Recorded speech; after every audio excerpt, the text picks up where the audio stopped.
আমাদেরকে যদি সুযোগ দেওয়া হয়, আমাদেরকে যদি সমাজের সমস্ত স্তরে আমাদের যোগ্যতা অনুযায়ী সুযোগ দেওয়া হয়, এদেশে আর দুদক লাগবে না, এদেশে আর দুদক লাগবে না, এদেশে আর মাদক আসক্ত নিরাময় কেন্দ্র লাগবে না। আমি বলি এদেশে আর পুলিশও লাগবে না, আমি বলি এদেশে আর কারাগার লাগবে না। যদি আমাদেরকে সুযোগ দেওয়া হয়, এদেশে আর কোনো অপরাধী থাকবে না। যদি আমাদেরকে সুযোগ দেওয়া হয়, আমরা 113 জন মানুষ যারা শেষ পর্যন্ত দুদকের মামলা আক্রান্ত হয়েছি, সর্বপ্রথম দুদকের মামলা যিনি 1 নম্বর নাম আল্লামা নুরুল ইসলাম অলিপুরি, তার ঘর এখনো সাইডওয়াল এবং টিনের, যিনি দুদকের মামলার 1 নম্বর আসামি। আমিও দুদকের মামলার আসামি। জীবনে কখনো দুদকের দুর্নীতির দল আমরা দেখি নাই, জীবনে কখনো দুর্নীতির আমরা কল্পনাও করি নাই। আমাদেরকে দুদকের মামলার আসামি করা হয়েছে, অথচ পৃথিবী জানে এদেশে দুর্নীতি কারা করে। আমরা দুর্নীতি বিরোধী এক সমাজ চাই, আমরা দুর্নীতি বিরোধী এক দেশ চাই, আমরা এমন এক দেশ চাই যে দেশের সুইপার থেকে সচিব পর্যন্ত সকলেই হবে দুর্নীতি মুক্ত। আমরা এমন এক দেশ চাই যে দেশের সুইপার থেকে সচিব পর্যন্ত সকলেই হবে নামাজি। আমরা এমন এক দেশ চাই, সে দেশের জন্য সর্বস্তরে কওমি মাদ্রাসার প্রবেশাধিকার নিশ্চিত করা হোক। মুশতাকুন নবী কাসেমি দামাত বারাকাতুহুমুল আলিয়া, প্রতিষ্ঠাতা মুহতামিম মাদ্রাসা ইসলামিয়া দারুল উলুম সুধন্যপুর।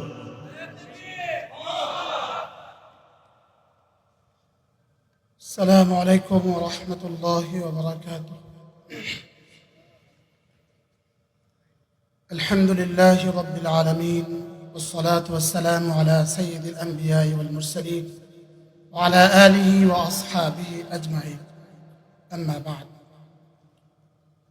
আজকে জাতীয় উলামা মাশায়েখ আইম্মা পরিষদ কর্তৃক আয়োজিত আজকের এই কওমি সনদের মূল্যায়ন ও বাস্তবায়ন পদ্ধতি এর দাবিতে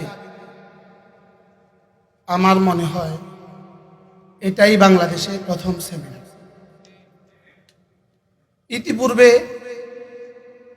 বাংলাদেশের পর থেকে আমাদের যত আকাবের চলে গিয়েছেন, সকলের সমন্বিত প্রচেষ্টায়, সকলের আবেদনে যারা ইতিমধ্যে প্রয়াত হয়ে গিয়েছেন, আল্লাহ তাআলা তাদের কবরগুলোকে জান্নাতের টুকরো বানিয়ে দেন। এই প্রসঙ্গে আল্লামা নূর হোসেন কাসেমি রাহমাহুল্লাহ তাআলা সহ সকলেই যেভাবে আমাদের স্বীকৃতির জন্য চেষ্টা করেছেন, শেষ তক আমাদেরকে স্বীকৃতি দেওয়া হয়েছে, লেকিন এই স্বীকৃতি ছিল আমাদেরকে চির গোলাম বানাবার স্বীকৃতি। এই স্বীকৃতি শুধুই আমাদেরকে চেপে রাখার স্বীকৃতি ছিল। যেই সরকার আমাদেরকে এই স্বীকৃতি দিয়েছেন, এই সরকারের উদ্দেশ্য আমাদেরকে স্বীকৃতি দিয়ে সমাজের সকল স্তরে আমাদেরকে প্রবেশাধিকার নিশ্চিত করা ছিল না, বলকে এই স্বীকৃতি তাদের উদ্দেশ্য ছিল আমাদেরকে শুধুই রাজপথ থেকে আমাদেরকে ঘরমুখী করে দেয়া, শুধুই আমাদেরকে রাজপথ থেকে ঘরমুখী করে দেওয়ার জন্য আমরা যেন তাদেরকে সমীহ করি, আমরা যেন তাদেরকে কিছুটা হলেও তারা তাদের নিরাপত্তার জন্যই আমাদের স্বীকৃতি দিয়েছে। লেকিন এই স্বীকৃতি যদি শুধু স্বীকৃতির জায়গাতেই বহাল থাকে, এই স্বীকৃতি কিয়ামত পর্যন্ত আমাদের জন্য কোনো ফল বয়ে আনবে না, এটা আমাদের জন্য কোনো সুফল বয়ে আনবে না। এজন্য স্বীকৃতি যদি বাস্তবায়ন না হয়, ওই স্বীকৃতির কোনো প্রয়োজন নেই। আমরা চাই স্বীকৃতির বাস্তবায়ন, আমরা চাই আমরাই এক জাতি, আমরাই কওমি মাদ্রাসার সূর্য সন্তানেরা, আমরাই এক জাতি যারা শিক্ষা ও দীক্ষা, তালিম ও তরবিয়তের সমন্বয়ে আমরা এক জাতি। আমরা ওই শিক্ষা আমাদের ছাত্রদেরকে দেই না যে শিক্ষা দুর্নীতির দ্বার উন্মুক্ত করে দেয়, এই শিক্ষা আমরা আমাদের ছাত্রদেরকে দেই না। ওই শিক্ষা আমরা আমাদের ছাত্রদেরকে দেই না যে শিক্ষা রডের পরিবর্তে বাঁশ দেয়। ওই শিক্ষা আমাদের জাতিকে আমরা দেই না যারা যে ডাক্তারগুলো তাদের অপারেশনের সময় পেটে ছুরি রেখে চলে যায়, আমরা এমন শিক্ষা দেই না, আমরা দুর্নীতির শিক্ষা দেই না। আমাদেরকে যদি সুযোগ দেওয়া হয়, আমাদেরকে যদি সমাজের সমস্ত স্তরে আমাদের যোগ্যতা অনুযায়ী সুযোগ দেওয়া হয়, এদেশে আর দুদক লাগবে না, এদেশে আর দুদক লাগবে না, এদেশে আর মাদক আসক্ত নিরাময় কেন্দ্র লাগবে না। আমি বলি এদেশে আর পুলিশও লাগবে না। আমি বলি এদেশে আর কারাগার লাগবে না। যদি আমাদেরকে সুযোগ দেওয়া হয় এদেশে আর কোনো অপরাধী থাকবে না। যদি আমাদেরকে সুযোগ দেওয়া হয়, আমরা 113 জন মানুষ যারা শেষ পর্যন্ত দুদকের মামলা আক্রান্ত হয়েছি। সর্বপ্রথম দুদকের মামলা, যিনি 1 নম্বর নাম আল্লামা নুরুল ইসলাম অলিপুরি, তার ঘর এখনো সাইডওয়াল এবং টিনের। সাইডওয়াল এবং টিনের যিনি দুদকের মামলার 1 নম্বর আসামি, আমিও দুদকের মামলার আসামি। জীবনে কখনো দুদকের দল, দুর্নীতির দল আমরা দেখি নাই। জীবনে কখনো দুর্নীতি আমরা কল্পনাও করি নাই। আমাদেরকে দুদকের মামলার আসামি করা হয়েছে, অথচ পৃথিবী জানে এদেশে দুর্নীতি কারা করে। আমরা দুর্নীতি বিরোধী এক সমাজ চাই, আমরা দুর্নীতি বিরোধী এক দেশ চাই। আমরা এমন এক দেশ চাই যে দেশের সুইপার থেকে সচিব পর্যন্ত সকলেই হবে দুর্নীতি মুক্ত। আমরা এমন এক দেশ চাই যে দেশের সুইপার থেকে সচিব পর্যন্ত সকলেই হবে নামাজি। আমরা এমন এক দেশ চাই, সে দেশের জন্য সর্বস্তরে কওমি মাদ্রাসার প্রবেশাধিকার নিশ্চিত করা হোক।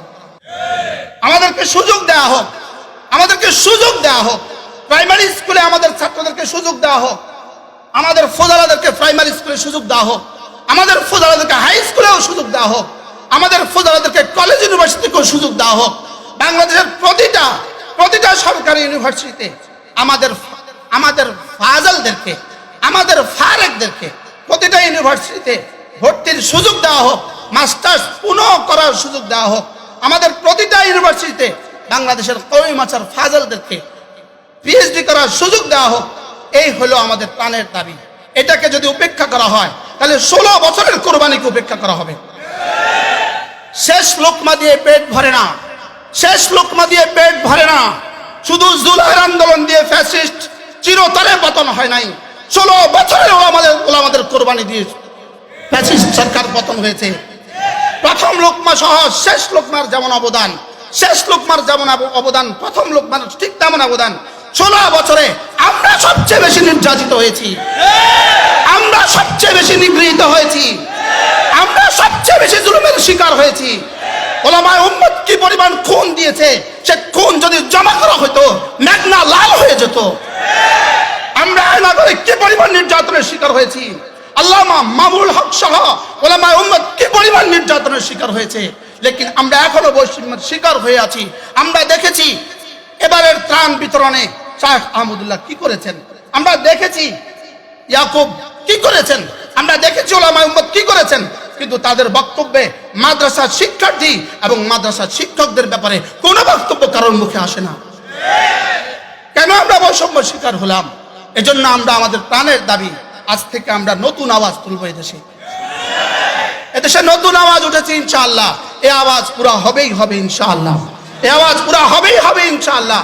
আমাদের ছাত্ররা প্রমাণ দেখিয়েছে। আমাদেরকে সুযোগ দেন, আমাদেরকে সুযোগ দান করেন। ডক্টর আফম ও খালেদ আমাদের এই ঘরের সন্তান, যিনি মসজিদে গেলে খতিব, যিনি মিম্বারে গেলে ওয়াইজ, যিনি ঘরে গেলে পীর, হাদিসের মসনদে যিনি মুহাদ্দিস। আলহামদুলিল্লাহ, লিখনের জগতে তিনি পৃথিবী বিখ্যাত লেখক, সাংবাদিকতার পেশায় তিনি পৃথিবী বিখ্যাত সম্পাদক। এজন্য কোন অংশে আমাদেরকে পিছিয়ে ফেলে রাখবেন? আজকের বাংলাদেশে আমি বলি, যদি বাংলা লেখার প্রতিযোগিতা আমাদেরকে অবতীর্ণ করে দাও, আমরাই হব সেরা। ইংরেজি লিখাতে যদি আমাদেরকে দিয়ে দাও, আমরাই হব সেরা। ইংরেজি বলনে আর পঠনে যদি আমাদেরকে দিয়ে দাও, আমরাই হব সেরা। বক্তব্যে আমাদেরকে দিয়ে দাও, আমরাই হব সেরা ইনশাআল্লাহ। আমাদেরকে যদি এই সুযোগ দানে বাধিত করেন, মৌলানা হাসান জামিলের মতো আমিও আদাবের সত্য ব্যবহার করছি, এই সুযোগ দানে যদি আমাদেরকে বাধিত করেন, আমরা আপনাদের কৃতজ্ঞ থাকবো, আমরা আপনাদের কাছে চিরকৃতজ্ঞ থাকবো, এবং আপনাদের জন্য আমরা কিয়ামত পর্যন্ত জাতি আপনাদেরকে স্মরণ করবে। ওয়া মা তাওফীকি ইল্লা বিল্লাহ, আলাইহি তাওয়াক্কালতু ওয়া ইলাইহি উনীব।